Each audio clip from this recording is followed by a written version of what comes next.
There's a war happening in America that nobody is talking about.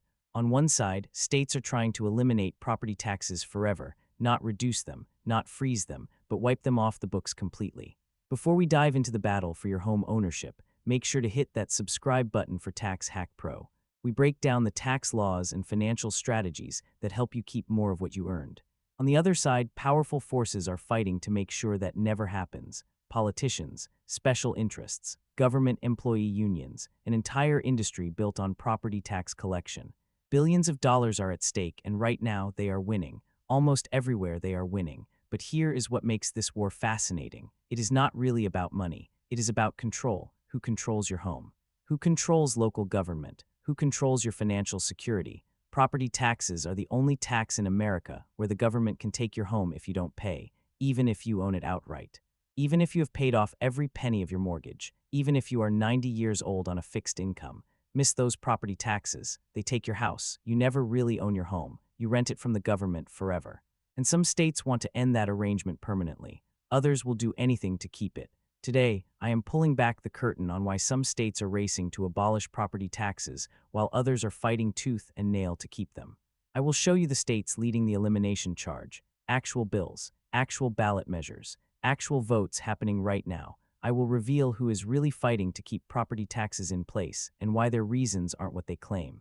The answers will surprise you, the beneficiaries will shock you, and by the end, you will understand why this fight matters more than almost any other tax debate in America, because this isn't about policy. It is about whether you will ever truly own your home. The abolition states. Let's start with where the fight is actually happening. Texas, the largest state seriously discussing property tax elimination, not just reduction, elimination. There are active ballot measure proposals. The governor has signaled support for massive reductions, with some legislators pushing for complete abolition. Texas has been using its multi-billion-dollar surplus to buy down property tax rates. But some lawmakers say that is not enough. They want property taxes gone forever. When the second largest state in America is debating whether to eliminate an entire category of taxation, that isn't a fringe idea anymore. That is a movement. Then there is North Dakota, the state that actually put complete property tax elimination on the ballot. Not once, but multiple times. It lost, but it got 25 to 30% or more of the vote. Think about that. A quarter to a third of voters in an American state voted to completely abolish property taxes. The fact that it even reached the ballot is historic. Kansas has active elimination proposals with strong grassroots support. Oklahoma already effectively eliminates property taxes for qualifying seniors. South Carolina and Louisiana are having serious constitutional discussions. This isn't happening in one or two places. It is a pattern, and the pattern is growing. Texas, North Dakota, Kansas, states where elimination isn't a fantasy. It is an active political fight. Real bills, real ballot measures, real votes. But here is the question nobody asks. Why now? Property taxes have existed for centuries. What changed that suddenly has states debating abolition? The answer involves a perfect storm that made property taxes unbearable and made elimination politically possible for the first time. The perfect storm, 4 factors created a perfect storm. Factor 1, the assessment shock. Between 2020 and 2023, housing prices exploded. 40, 50, 60% increases in many areas. Assessments followed, bills doubled in some places. The pain that used to affect a few unlucky homeowners suddenly hit everyone. Factor 2, the fixed income crisis. Seniors on Social Security, retirees on pensions. People whose income doesn't rise just because their home's paper value does. They are being taxed out of homes they have owned for decades, not because they can't afford the house, but because they can't afford the tax on the house. That isn't a policy problem, that is an injustice. Factor 3, the philosophical awakening. People started asking questions they had never asked before. Wait, I can lose my home even if I own it, even if I paid off the mortgage. Even if I'm 90 years old, the answer is yes. And once people understood that they are essentially paying perpetual rent to the government on property they supposedly own, something shifted. The premise itself came into question. Factor 4, alternative revenue success. States without income tax are thriving. Texas, Florida, Tennessee. If those taxes can be eliminated and states still function, why not property taxes? The question went from unthinkable to obvious. A perfect storm, exploding assessments, fixed income seniors being taxed out, a philosophical awakening about what ownership really means, and proof that states can thrive without certain taxes. The elimination movement has never been stronger. But if elimination is so popular, if the arguments are so compelling, why hasn't it happened? Why does every elimination proposal face massive opposition? Who is fighting this and why? The answer follows the money. If you want to know who is really pulling the strings on your tax bill, make sure you subscribe to Tax Hack Pro. We expose the hidden interests behind the policies. The elimination movement is real and growing. Texas debating abolition, North Dakota putting it on ballots, more states every year. The arguments are compelling, the support is building. But every single elimination effort faces the same obstacle, a coalition of interests that profit from property taxes continuing. And here is what is strange. It isn't who you would expect. It isn't just politicians. It isn't just government employees. It is an entire ecosystem that has built its existence on you paying property taxes forever. Government workers, yes, but also assessment companies, tax attorneys, title companies, financial services, consultants, lobbyists, billions of dollars flowing to people who would lose everything if property taxes disappeared. These are the hidden beneficiaries. And they fight harder than anyone to make sure elimination never happens. Who are they? How much power do they have? And what happens when voters try to take them on? The unique evil. Before we look at who is fighting elimination, you need to understand why people want it so badly. Property taxes aren't just disliked, they are uniquely hated, and there are good reasons for that. Argument 1. You never actually own your home. Think about that. You save for years, you make a down payment, you pay your mortgage faithfully for 15, 20, 30 years. Finally, you make that last payment. The house is yours, except it isn't. Because the property tax bill keeps coming every year. Forever, miss those payments. The government takes your house, the house you paid off, the house you own. You are not an owner, you are a renter. The government is your landlord, and the rent never stops. Property taxes are the only purchase in America you never actually finish paying for. Argument 2. You are being taxed on unrealized gains. Your home's value goes up on paper. Great, except you can't spend that increase. You can't eat it. You can't use it to pay bills. It is theoretical wealth that only becomes real if you sell, but you are taxed on it anyway. Imagine if we did this with stocks. If the government taxed you every year on gains you haven't realized, money you don't actually have, we would call that insane, but we do it with homes. The most important asset most families will ever own. You are being taxed on money you don't have, to stay in a home you supposedly own. Argument 3. Property taxes have no connection to your ability to pay. Income taxes are based on what you earn. Make more, pay more, make less, pay less. Sales taxes are based on what you spend. Buy less, pay less. But property taxes, they are based on what some assessor says your house is worth. Lose your job, bill stays the same. Retire on a fixed income, bill stays the same. Become disabled, bill stays the same. Property taxes are the only tax in America that completely ignores whether you can actually afford to pay them. You never own your home. You are taxed on gains you can't spend. The bill ignores your ability to pay, and it never, ever ends. Those are the arguments for elimination, and they are compelling. But if the case is so strong, why do property taxes still exist everywhere? Because there is another side to this story. There are arguments for keeping property taxes, and even more powerful interests who benefit from them. The counter-arguments. Now, let me be fair. There are arguments for keeping property taxes, and they aren't crazy. Argument 1. Stable local funding. Property values are relatively stable compared to income or sales. Governments can predict revenue and plan budgets. Schools can count on funding year after year. It isn't subject to the wild swings that income and sales taxes experience during recessions. Argument 2. Everybody pays. You can hide income. You can avoid sales tax by buying less, but you can't hide a house. It sits there. Everyone with property contributes. Wealthy people with mansions pay more than people with modest homes. It is the tax that is hardest to dodge. Argument 3. Local control. Property taxes fund local services. Schools, fire departments, police, roads. Local voters have a say in local rates. Community funds community. It is democratic. It is local. It is accountable. Argument 4. Wealth taxation. A huge amount of American wealth is tied up in property. If you believe wealth should be taxed, property is where it sits. How else do you tax accumulated wealth? These arguments have merit. I am not going to pretend they don't, but here is the honest truth. These arguments aren't why property taxes survive.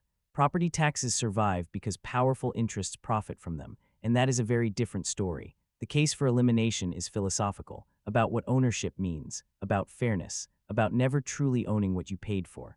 The case for keeping is practical, stable funding, everyone pays, local control, but here is what the debate ignores. Property taxes don't exist because they are the best system.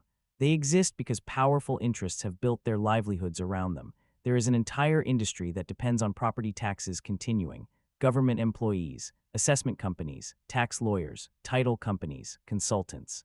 Lobbyists, billions of dollars flowing to people who would lose everything if property taxes disappeared. These are the hidden beneficiaries. They don't show up in debates about philosophy or fairness. They show up with money, with lobbyists, with scare campaigns, and they fight harder than anyone to make sure elimination never happens. Who are they? How much power do they have? And what happens when voters try to take them on? The property tax industrial complex. Let me introduce you to something I call the property tax industrial complex. It isn't a conspiracy, it is just economics. Layer 1, government employment. Every county has an assessor's office, sometimes with dozens or hundreds of employees, tax collection departments, administrative staff, entire bureaucracies built around assessing, collecting, and managing property taxes. If property taxes disappear, those jobs disappear. And those employees have unions, powerful unions that donate to political campaigns, that lobby legislators, that fight any threat to their members' livelihoods. Layer 2, the assessment industry.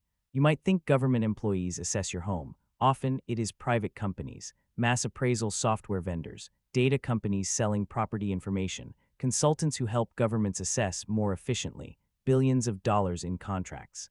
All dependent on property taxes existing.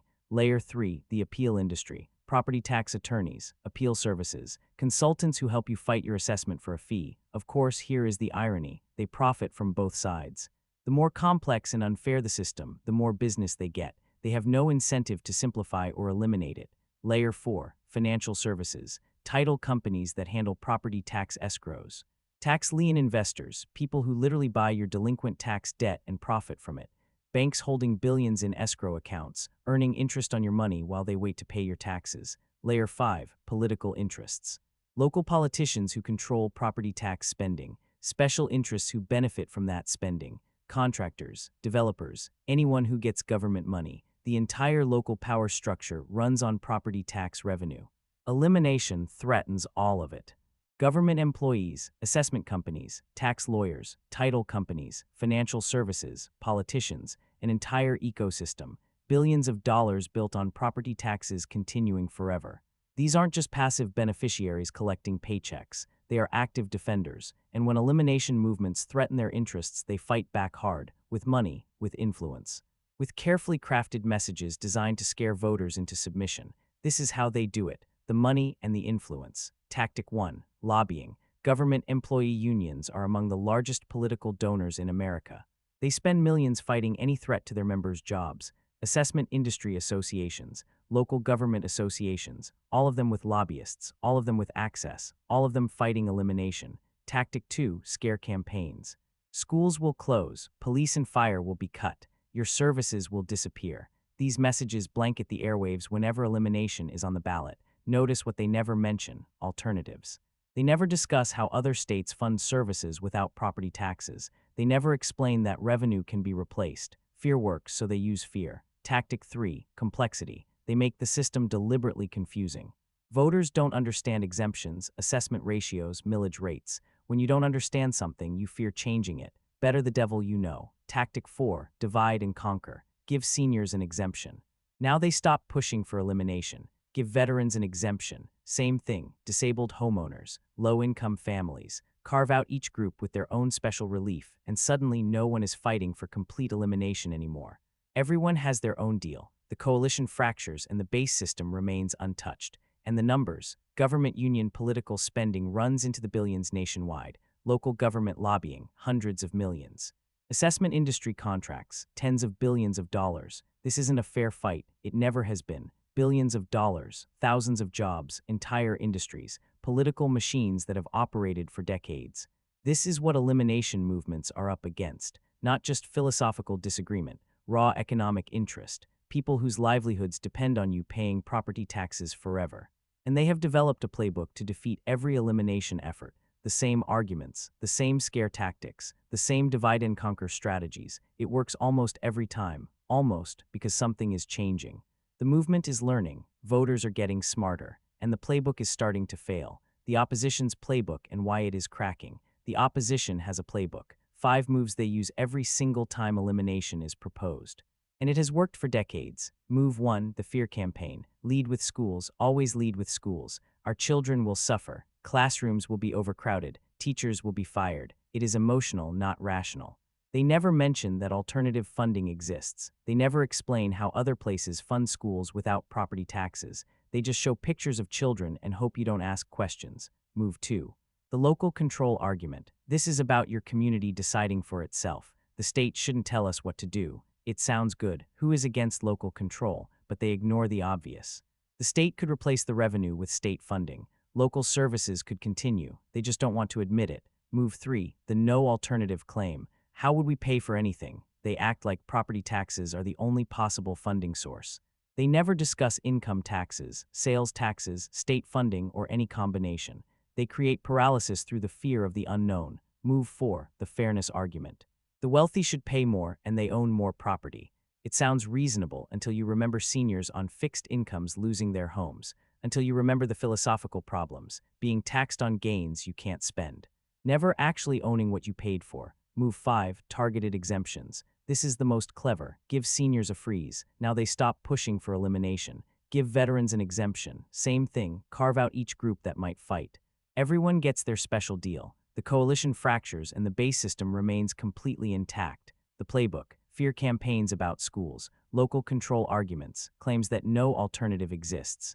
Fairness arguments about wealth. And targeted exemptions to divide the opposition. It has been working for decades. Every elimination effort faces the same tactics, but here is what is changing. Voters are getting smarter.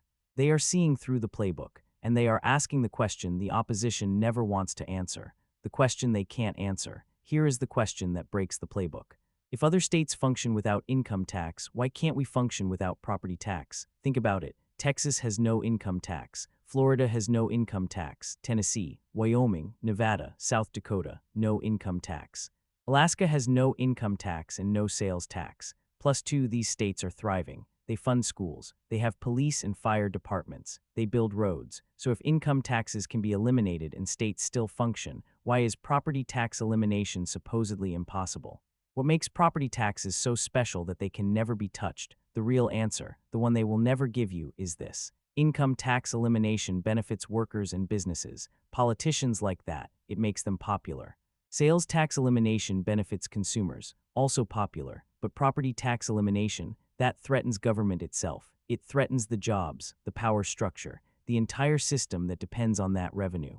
That is why they fight harder against property taxes than any other tax. It isn't about policy, it is about protecting themselves, and voters are starting to notice the inconsistency. Wait, you eliminated income tax but won't touch property tax. Which one can actually take my home? The philosophical awakening is spreading. The question they can't answer. If we can eliminate income tax, why not property tax? The playbook is cracking. Voters are waking up. But even with growing awareness, elimination faces one more obstacle. The states that genuinely believe property taxes are the right system, not because of corruption or self-interest. Because they have made a philosophical choice. These are the states that don't want property taxes gone, and understanding why reveals the deepest divide in American tax policy. The philosophical divide. There is a genuine philosophical divide here. Some states truly believe property should be taxed, that accumulated wealth sitting in homes should contribute to the community. It isn't corruption. It is a worldview. Wealth should be shared. Property is where wealth sits. Tax it. The counter-philosophy says property rights are fundamental. When you pay for something, you should actually own it. Taxation should be on income, the flow, not on assets you already have. Government shouldn't have a perpetual claim on your home. This isn't just about money. It is about what ownership means, what your home really means, whether you are an owner or a perpetual renter from the government. The deepest divide in American tax policy, fear campaigns, local control arguments, targeted exemptions. These are the tools of opposition, but underneath the tactics there is a genuine philosophical divide. Some states believe property should be taxed, that wealth sitting in homes should fund the community. Other states believe property ownership should be absolute, that paying off your home should mean it is actually yours. This divide isn't going away, it is deepening, and it is reshaping where Americans choose to live. People are voting with their feet, leaving high property tax states for places that respect ownership. The future, the trajectory. So where is this fight heading? Let me show you the trends. Trend 1, more elimination attempts. Texas has a serious chance of either eliminating property taxes or achieving a major reduction in the next few years. The political will is there, the surplus is there, the voter demand is there. North Dakota will keep trying. They have proven elimination can reach the ballot, and each attempt gets more support. Other states are watching and learning. Every serious elimination attempt builds momentum for the next one. Trend 2, the migration effect. People are voting with their feet. High property tax states are losing residents, especially retirees who can't afford to be taxed out of their homes. Low and no property tax states are gaining. States are competing for retirees, for remote workers, for anyone who can choose where to live. The economic pressure on high-tax states is growing every year. Trend 3, senior exemption expansion. Even states that won't eliminate property taxes entirely are expanding exemptions for seniors. It is effective elimination for retirees while keeping the system for everyone else. Expect this trend to accelerate as the senior population grows and their political power increases. Trend 4, constitutional protection. Several states are considering whether property tax elimination should be written into their constitutions. Permanent protection for homeowners that can't be easily reversed. My prediction: full elimination is coming to at least one major state. Texas is the most likely. Senior elimination will spread everywhere, and high-tax states that refuse to change will face consequences through continued migration. The pressure is only increasing. What it means for you. What does this mean for you? If you are in an elimination state like Texas, watch those ballot measures closely. Support the movements if you agree with them. Understand exactly what you are voting for and what alternatives are being proposed. If you are in a high-tax state, understand that the pressure isn't going away. Politicians will eventually have to respond, either through exemption expansions or through watching their residents leave. Migration may force change even if politics won't. And if you're choosing where to live, whether for retirement or remote work or any other reason, property taxes should be a major factor. Senior exemptions vary dramatically from state to state. Some states offer true ownership. Others offer perpetual rent to the government. The difference over a 20 or 30-year retirement is enormous. But here is the bigger picture, and I want you to really hear this. This fight isn't just about money. It is about what property ownership means in America. It is about whether the government has a perpetual claim on your home. Whether you are ever really an owner or just a renter with extra steps, it is the most fundamental question about your financial security. Can you ever truly own the place you live? Some states are answering yes, others are answering no. And that divide is reshaping America. If you want to keep up with the latest in tax law battles and protect your assets, make sure to subscribe to Tax Hack Pro. We are here to help you navigate the system. Where do you stand?